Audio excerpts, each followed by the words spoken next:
Are you all? I hope आप लोग सब अच्छे हैं। I am great as well. Last video में हमने पढ़ा है अपॉइंटमेंट ऑफ जजेस कैसे होता है। थोड़ा कॉम्प्लेक्स प्रोसेस है, थोड़ा लेंथी टॉपिक था वो, बट मैंने एक चीज बहुत अच्छे से क्लियर कर दी है उस वीडियो में, ठीक है, जाकर चेक कर सकते हो। ऑल्सो आज हम क्या पढ़ने वाले हैं, now we are going to talk about how जजेस आर ट्रेन। उनकी एक जुडिशियल ट्रेनिंग होती है। अगर आप एक एग्जाम क्लियर कर लेते हो पीसीएस जुडिशरी का, उसके बाद ट्रेनिंग की जाती है जजेस की। कहाँ होती है ट्रेनिंग अभी पढ़ेंगे। वो लोग रिटायर कैसे होते हैं या फिर उनको हटाया कैसे जा सकता है, वो कुछ प्रोविजंस है, याद करने पड़ेंगे। मैं समझाऊंगी अपने तरीके से, पर आपको भी याद करना पड़ेगा, ठीक है। क्वेश्चन इंपॉर्टेंट है, आ सकता है। चलो आओ देखते हैं जुडिशियल ट्रेनिंग कैसे होती है। This is not a lengthy topic, but समझने वाली चीज है कि कहाँ होती है, कैसे होती है, ये बताती हूँ। नेशनल जुडिशियल एकेडमी, NJA बोलते हैं इसको शॉर्ट में। National judicial academy is a government funded, government fund करती है, गवर्नमेंट पैसा देती है इसके लिए। ट्रेनिंग इंस्टीट्यूट है कि constituted for the training of supreme and high court जजेस and judicial officers in India. Which means किसी भी जज की बात हो, कोई भी जुडिशियल ऑफिसर हो, चाहे वो डिस्ट्रिक्ट कोर्ट का हो, सुप्रीम कोर्ट का हो, हाई कोर्ट का हो, सब जजेस की सीट भरने से पहले उनकी वहां जब से पहले वो सीट लेते हैं उससे पहले उनकी ट्रेनिंग होती है। कहाँ होती है? नेशनल जुडिशियल एकेडमी में होती है, ठीक है। ये कौन से ईयर में फाउंड हुई थी? 1993 में। 1993 में कुछ और भी हुआ था। 1981 में फर्स्ट जजेस केस आया था। 12 साल के बाद 1993 में सेकंड जजेस केस आया था। 1998 में थर्ड जजेस केस आया था। 1993 में क्या आया था? सेकंड जजेस केस। ऐसे आपको याद है? देखो मुझे तो याद है, आपको भी याद होना चाहिए। देखो मैंने उस वाली वीडियो में, आप जाकर चेक करो, मैंने बहुत अच्छे से बताया है, ठीक है। तो 1993 में आया था ये जुडिशियल ट्रेनिंग, ठीक है। और ये लोकेटेड कहाँ है? Bhopal. Bhopal is in Madhya Pradesh with a registered office. इसका रजिस्टर्ड ऑफिस हमारी इंडिया की capital which is new Delhi, वहां पर है। It aims at suggesting judicial reforms, क्या क्या रिफॉर्म्स लाने चाहिए, क्या क्या चेंजेस लाने चाहिए, ये सब सजेस्ट करता है। And providing research support services, research कैसे करी जाए, किन टॉपिक्स पे करी जाए, क्या चीज हम लैक कर रहे हैं, क्या एमर्जिंग टॉपिक्स है, उसकी सपोर्ट देता है सर्विसेज की। And greater efficiency, fairness, productivity in judicial decisions, जो भी डिसीजन लिया जाए वो एफिशिएंट हो, फेयरनेस हो, everybody is equal in the eyes of law, ऐसा भी हो, प्रोडक्टिविटी भी हो, उसका कोई बेनिफिट हो in the long run also, ठीक है। As a part of providing judicial training, the national judicial education strategy has been established in 2006। ये एक सॉर्ट ऑफ अ स्ट्रैटेजी ही है which is called National Judicial Education Strategy, but ये mind you ये supreme court के जजेस के लिए नहीं है। To provide judicial education to high court judges, district court judges and state judicial academics, ये सिर्फ 3 लेवल पे काम करती है, which is high court judges, district court judges and state judicial academics के लिए काम करती है। ये सुप्रीम कोर्ट के लिए काम नहीं करती है। क्या बोलते हैं इसे? National Judicial Education Strategy, ठीक है। ट्रेनिंग कंसिस्ट्स ऑफ, जो जज की ट्रेनिंग होती है उसमें क्या क्या होती है? वर्कशॉप्स होती हैं, कॉन्फ्रेंसेस होती हैं, ओरिएंटेशंस होती हैं। जजेस को बताया जाता है कि तुम कोर्ट में कैसे अपीयर करोगे, क्या कैसे तुम्हारा वेलकम होगा, जो नया तुम कैसे तरीके से स्टार्ट करोगे। कॉन्फ्रेंसेस होते हैं, सब आपस में बैठ के बात करते हैं कैसे तुम्हें डिस्कशन करना है। वर्कशॉप्स होती हैं, सिखाया जाता है उन्हें ऑन कोर्ट जुडिशियल स्किल्स, जो जो जुडिशरी की स्किल्स होती हैं जो तुम्हें एज अ जज परफॉर्म करनी है। जज किसी भी एक नॉर्मल हम चलते फिरते पार्टीज अटेंड नहीं करता, कभी आप सुनोगे नहीं। जज की लाइफ थोड़ी सॉलिट्यूड में होती है, थोड़ी आइसोलेशन में होती है। जज का साथ सिक्योरिटी भी चलती है, क्योंकि वो केस लॉज में काफी पता है होता है, उसके लिए थोड़ा हार्म भी हो सकता है, थोड़ा कोई प्रॉब्लमैटिक हो सकता है, उसका इतना खुला घूमना फिरना। तो हर चीज जो भी स्किल्स उसके अंदर होनी चाहिए, या फिर उसको कैसे बिहेव करना है, कैसे परफॉर्म करनी है अपनी ड्यूटी, इस चीज के लिए ट्रेनिंग दी जाती है। And administration, how everything is administered, या फिर सेमिनार्स क्रिएट किए जाते हैं on substantive law and justice. Substantive law वो होता है जिसमें ह्यूमन बिहेवियर की बात होती है, जो ह्यूमन सोसाइटी कैसे रिएक्ट करती है, सब्सटैंटिव लॉ एंड जस्टिस वही होता है, विच मीन्स वहाँ पर जो लोग तुम्हारे पास आने वाले हैं वो कैसे बिहेव कर सकते हैं, अपने आप को कैसे मोल्ड करना चाहिए जज को, किस टाइम पे क्या बिहेवियर होना चाहिए, ये सब चीजें सिखाई जाती है वहाँ पे। The academy also aims at enhancing the online skills. क्या होता है, कुछ लोग जो ऑनलाइन इतने ज्यादा प्रोफिशिएंट नहीं होते, प्रोफिशिएंट मतलब बहुत अच्छा काम नहीं कर रहे होते कि हाँ वो लोग बहुत अच्छे से कर पा रहे हैं, हर चीज हैंडल कर पा रहे हैं, टेक वाइज नहीं होते वो, टेक वाइज मतलब टेक्नोलॉजिकली बहुत वाइज नहीं होते हैं, तो ठीक है, तो उनको ऑनलाइन स्किल्स दी जाती है एक रजिस्ट्री ऑफ इंडियन जजेस to increase their proficiency better बनाने के लिए and making better access to judicial decisions by the way that they mean कि जो डिसीजंस पास में लिए गए हैं तुम उनको इजीली एक्सेस कर सकते हो, उनका रेफरेंस ले सकते हो बिफोर गिविंग एनी डिसीजन, जिससे कि डिसीजन कोई भी बायस ना हो, सब लॉस कंसिडरेशन में रहे और तब ही डिसीजन लिया गया हो। ठीक है, ये सब आपने पढ़ लिया। चलो नेक्स्ट देखते हैं। जुडिशियल ट्रेनिंग के बारे में बस इतना ही बताया है जो मैंने आपको बता दिया। नेशनल जुडिशियल अकेडमी करती है, भोपाल में सिचुएटेड है, न्यू दिल्ली में इसका रजिस्टर्ड ऑफिस है। नेशनल जुडिशियल एजुकेशन स्ट्रैटेजी है हाई कोर्ट्स के लिए, स्टेट जुडिशियल अकेडमिक्स के लिए भी है, ये डिस्ट्रिक्ट जजेस के लिए भी है, बट ये सुप्रीम कोर्ट के लिए नहीं है।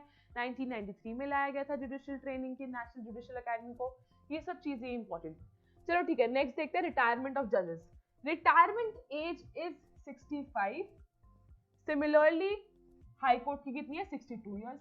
ये तो बहुत सालों से पढ़ रहे हैं, सालों से नहीं मतलब ठीक है, 2-3 पहले वीडियोस में बता चुकी हूँ तो कि 65 है सुप्रीम कोर्ट के जज के लिए, 62 है हाई कोर्ट के जज के लिए।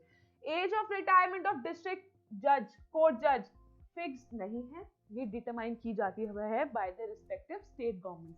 फॉर इंस्टेंस जो नीचे डिस्ट्रिक्ट हर डिस्ट्रिक्ट का एक कोर्ट होता है जो, बट डिस्ट्रिक्ट्स लोकेटेड कहाँ है, स्टेट में तो लोकेटेड है, तो स्टेट गवर्नमेंट सजेस्ट करती है, डिसाइड करती है कि रिटायरमेंट एज कितनी होगी। ठीक है, स्पेसिफिक नहीं है as in case of supreme court and high court, ये हाई कोर्ट के केस में। ठीक है, चलो ठीक है, ये जो डिसाइड करती है state government under special service rule, SSR, special service rules के अंडर स्टेट गवर्नमेंट डिसाइड करती है रिटायरमेंट एज ऑफ डिस्ट्रिक्ट जजेस। ठीक है, रिटायरमेंट एज ऑफ जजेस age specified in the constitution has been subjected to intense debate.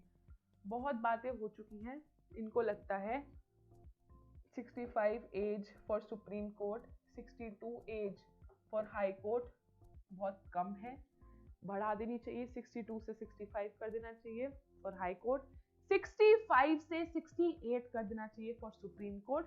इनके पास इस चीज के भी जस्टिफिकेशंस हैं, देखते हैं कैसे। Intense debate, there lies a pending bill, एक पेंडिंग बिल भी है पार्लियामेंट में।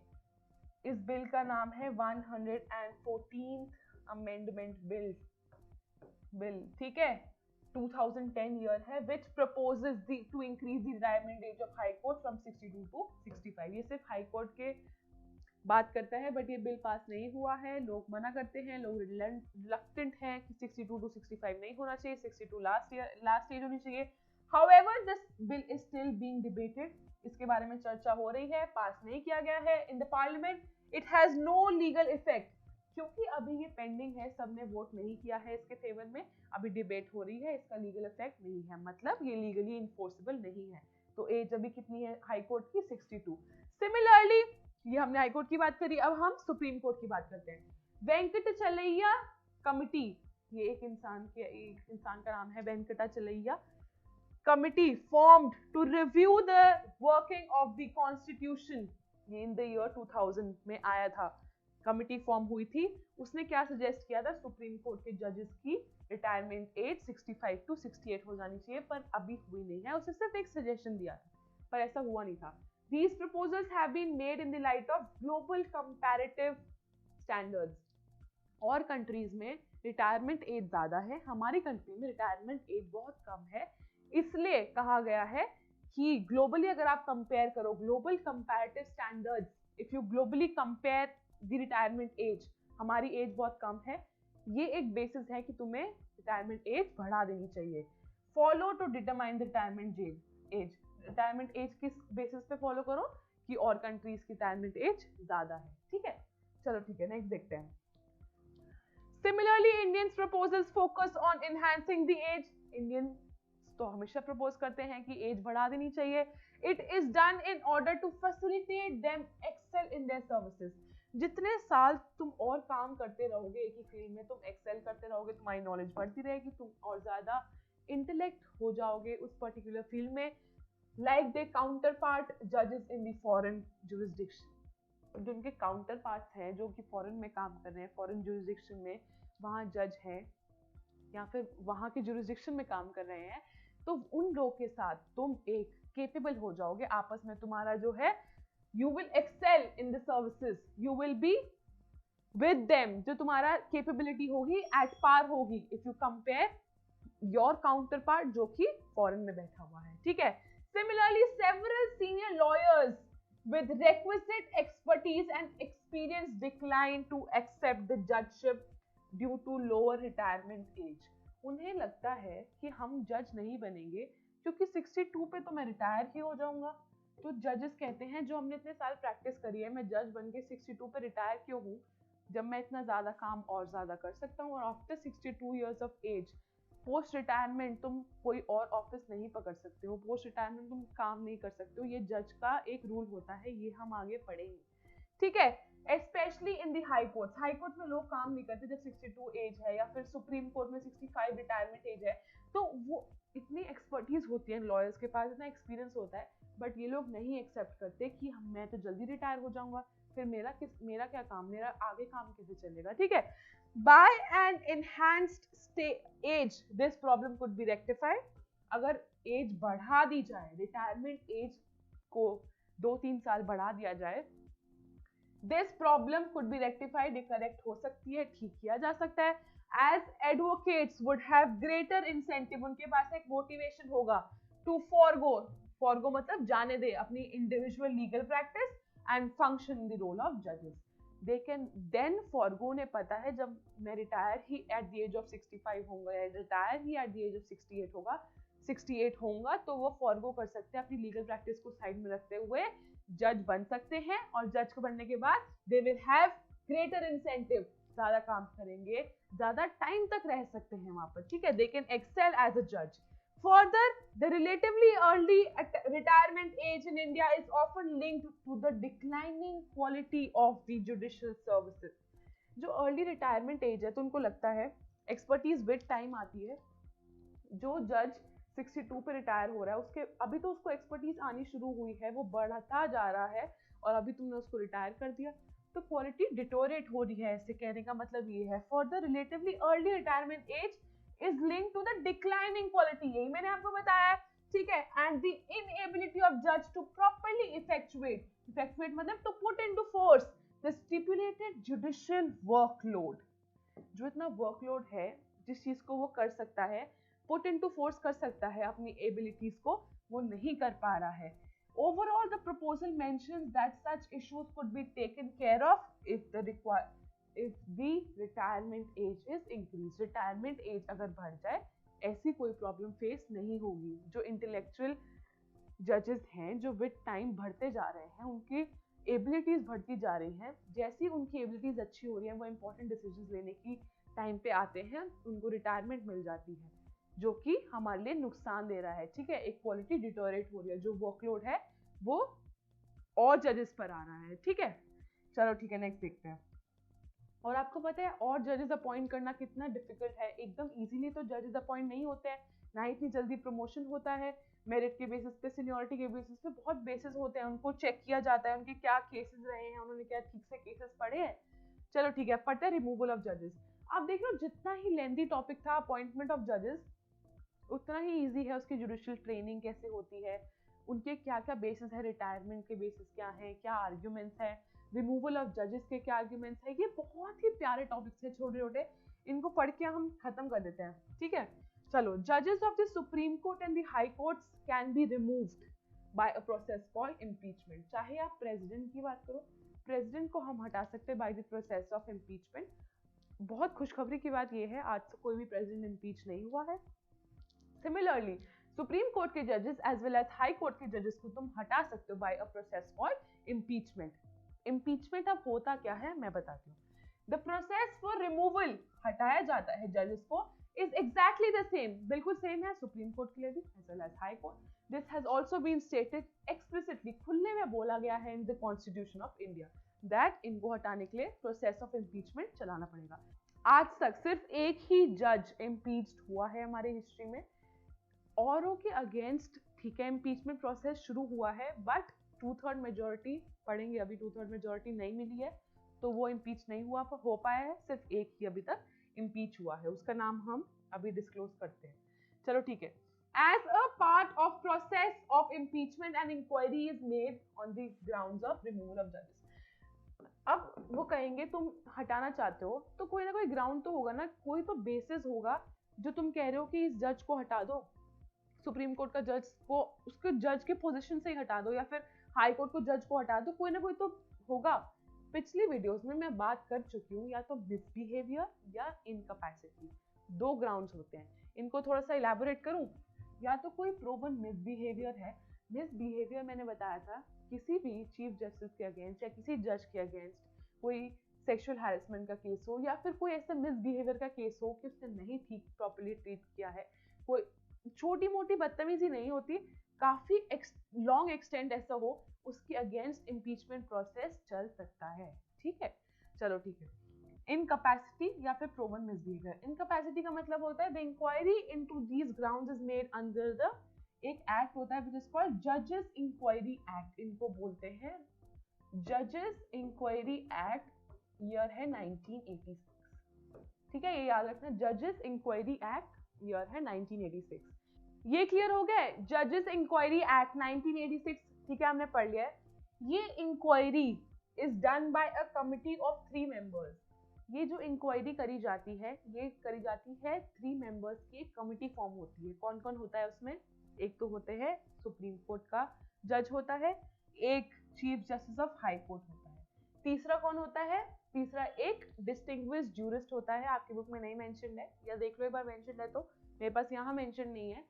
3 मेंबर की कमिटी में यही होता है, जो डिस्टिंग्विश्ड ज्यूरिस्ट होता है, जो एक लीगल स्कॉलर होता है, जिसको लॉ के बारे में बहुत ज्यादा नॉलेज होती है, एक सुप्रीम कोर्ट का जज, एक chief justice of high court. But अब आप कहोगे अगर हाई कोर्ट का केस है तो, हाई कोर्ट की कंप्लेन है तो, and if the complain is against the high court then 2 जजेस are from the supreme court. तो फिर 2 जजेस सुप्रीम कोर्ट की कॉन्स्टिट्यूट करते हैं. तो इस केस में चीफ जस्टिस ऑफ इंडिया कहीं मेंशन नहीं है. ठीक है, तो चीफ जस्टिस ऑफ इंडिया का इसमें कोई रोल नहीं है. Based on the findings, the recommendation to impeach has to be made by the PM to the President. Chief justice of India का रोल यहाँ है, कमिटी में नहीं है, बट यहाँ है कि he makes recommendation to impeach the judge. ये कौन करता है? Chief justice of India. किसको करता है? प्रेसिडेंट को करता है. If it is accepted, अगर इस चीज को एक्सेप्ट किया जा रहा है, then the proposal of impeachment must be introduced. तब जाकर ये proposal impeachment का इंट्रोड्यूस किया जाता है. किसमें? पार्लियामेंट में. वो अभी हम देखेंगे. ठीक है, तो इसे कौन सबसे पहले कौन लाता है? Chief justice of India president को लेके आता है कि हाँ देयर आर सर्टेन ग्राउंड्स, कुछ ग्राउंड्स ऐसे हैं.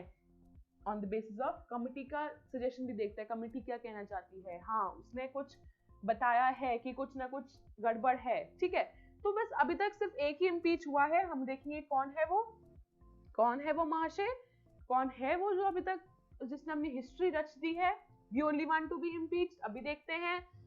In the part for this, अब क्या होता है? If it is accepted, proposal is introduced. It must be introduced in the parliament for discussion. ठीक है, by 100 member of parliament. If we talk about Lok Sabha, 50 members of parliament if we talk about Rajya Sabha.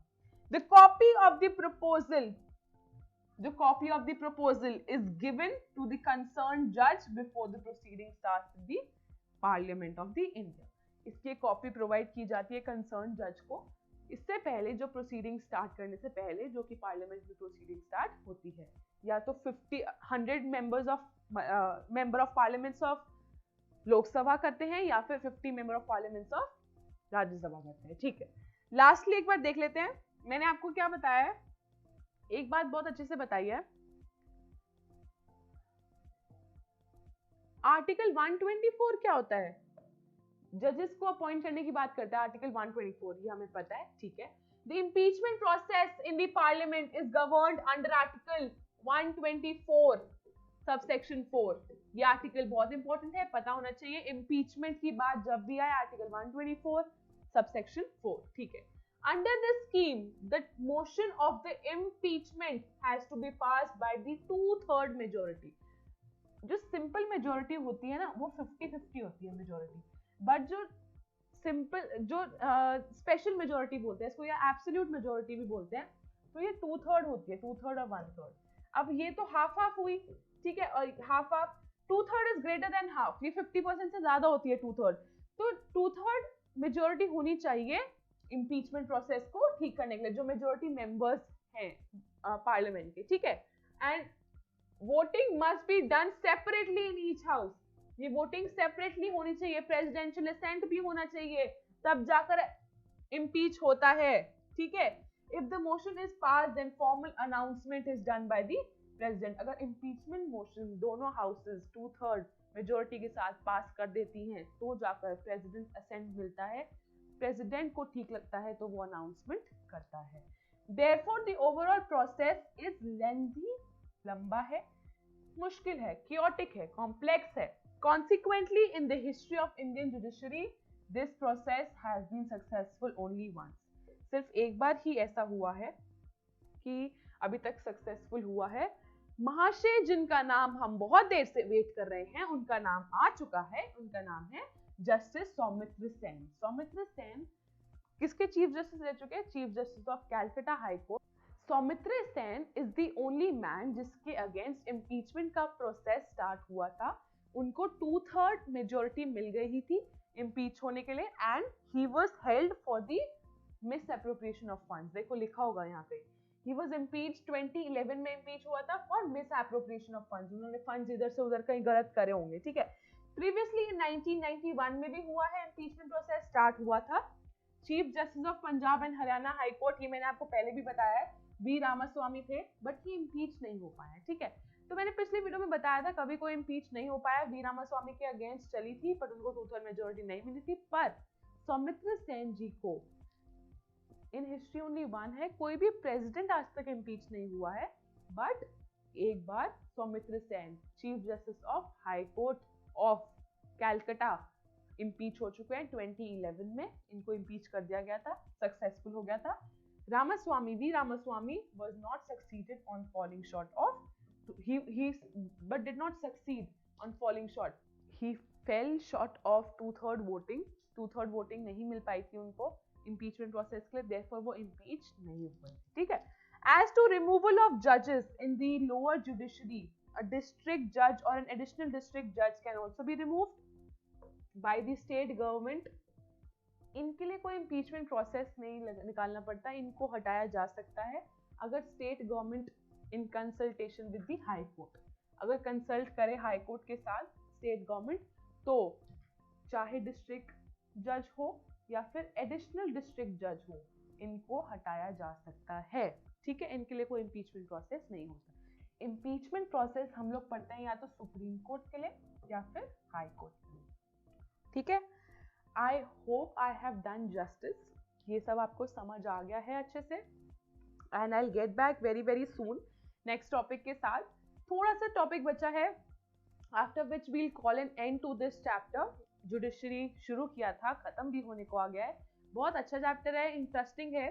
जजेस, बहुत लोग जज बनना चाहते हैं अपनी लाइफ में, बहुत ट्राई करते हैं, तो देख रहे हैं क्या क्या प्रोविजंस हैं, क्या रिटायरमेंट एज की देखो इशू आ गया, हम सब देख रहे हैं उस चीज को। I try and cover this book, बहुत जल्दी खत्म कर देंगे। वीडियोस देखते रहना, हर रोज भी एक वीडियो देख रहे हो तो कितना इजी हो जाएगा आपके लिए लर्न करना। मैं साथ साथ याद करा रही हूँ आपको। मैं जल्दी ही क्विज लूंगी इस चैप्टर के, बिल्कुल बाद क्विज जरूर लूंगी, आप सब जरूर अटेंड करना उसको। I would love to see your responses, क्या तुम्हें प्रॉब्लम फेस कर रहे हो इसमें, ठीक है। काफी बच्चों की इंक्वायरी थी कि लीगल स्टडी शुरू कर दो, वी हैव थैंकफुली स्टार्टेड। हम लोग ने बहुत मेहनत कर रहे हैं दिन रात, आप लोग भी थोड़ा सा कोऑपरेट करो, सब्सक्राइब करो, अपने फ्रेंड्स के साथ शेयर करो, हमारी ऐप डाउनलोड करो।